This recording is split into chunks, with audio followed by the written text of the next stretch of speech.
নমস্কার বন্ধুরা, আশাদের খোঁজে রান্নাঘরে আপনাদের স্বাগত জানাই। আজ শুভ দীপাবলি। আমার সকল বন্ধুদের জানাই শুভ দীপাবলির আন্তরিক প্রীতি, শুভেচ্ছা ও ভালোবাসা। আজ আমার রেসিপি পায়েস। দেখুন, আমি দুধ নিয়েছি, এখানে 3 লিটার দুধ আছে, বসিয়ে দিয়েছি গ্যাসে। আর এই গোবিন্দভোগ চাল, 1.25 গ্লাস চাল নিয়েছি, তার ডবল চিনি 1.5 গ্লাস নিয়েছি এখানে। আর কাজু কিশমিশ জলে ভিজিয়ে রেখেছি। আর এখানে নিয়েছি তেজপাতা, ছোট এলাচ। আমি এখন দুধটা প্রথমে জ্বালিয়ে নেব ভালো করে, তারপরে চাল ছাড়ব। দুধটা অনেকক্ষণ ফুটে গেছে, একটু শুকিয়ে নিলাম দুধটা। এবার চালটা আমি দিয়ে দেবো। দেখুন, চালটা আমি বাটিতে নিলাম, নিয়ে চালটা হাত দিয়ে এভাবে করে নিলাম। আমি চালটা ধোবো না, আমি শুকনো চালটাই দিয়ে দেবো, আর নাড়তে থাকবো। চালটা দিয়ে ছেড়ে দিলে কিন্তু দলা পাকিয়ে যায়। দেখুন, চালগুলো দলা পাকায়নি, কিন্তু চাল ছেড়ে দিয়ে পরে হাতা দিলে দলা পাকিয়ে যায়।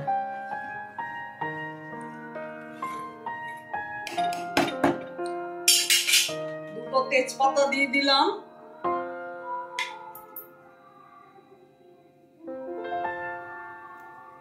এলাচ দিয়ে দিলাম।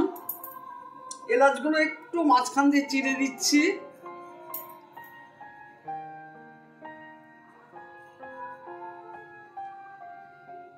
চারটে এলাচ দিলাম।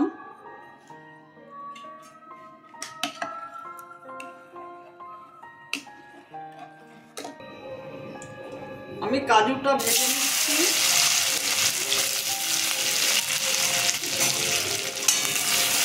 কাজুটা ভেজে দিলে ভালো লাগে। কাজুটা দেখুন ভেজে নিচ্ছি, খুব সুন্দর গন্ধ বেরিয়েছে।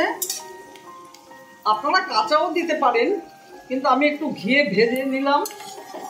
ঘিয়ে ভেজে দিলে গন্ধটা খুব সুন্দর হয়। তুলে নিচ্ছি।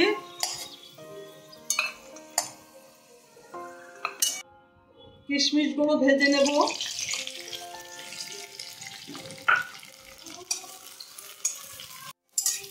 দেখুন, কিশমিশগুলো ভেজে নিচ্ছি।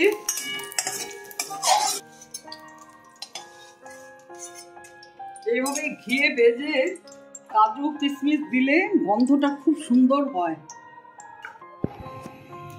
চিনিটা দিয়ে দিচ্ছি। চিনিটা একটু আগেই দিলাম, কারণ চিনিটা যত ফুটবে পায়েসের টেস্টটা তত বাড়বে।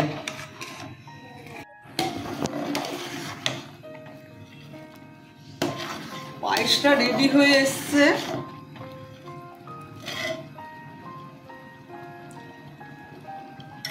চালটা ফুটে গেছে। আমার ভিডিওটা যদি আপনাদের ভালো লেগে থাকে, প্লিজ একটা লাইক, শেয়ার, নতুন বন্ধুরা অবশ্যই সাবস্ক্রাইব করে দেবেন, সাথে কমেন্টস দেবেন। আপনারা সুস্থ থাকবেন, ভালো থাকবেন। আমার ভিডিওটা দেখার জন্য আপনাদের ধন্যবাদ। আপনারা পায়েস এইভাবে করে খাবেন। আর কাজু কিশমিশ দিলে ঘিয়ে একটু ভেজে নেবেন।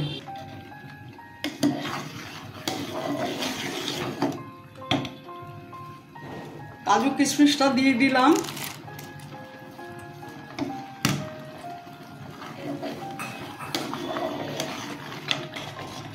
দেখুন, পায়েস কমপ্লিট। আমি এখন গ্যাস অফ করে দিচ্ছি। গ্যাস অফ করে দিলাম। মিনিট 2 পরে সার্ভ করে দেব।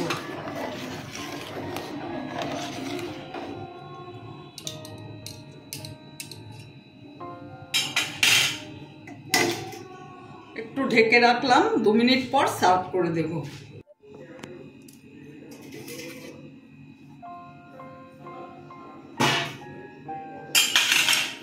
দেখুন কেমন হয়েছে। এখন আমি সার্ভ করে দেব।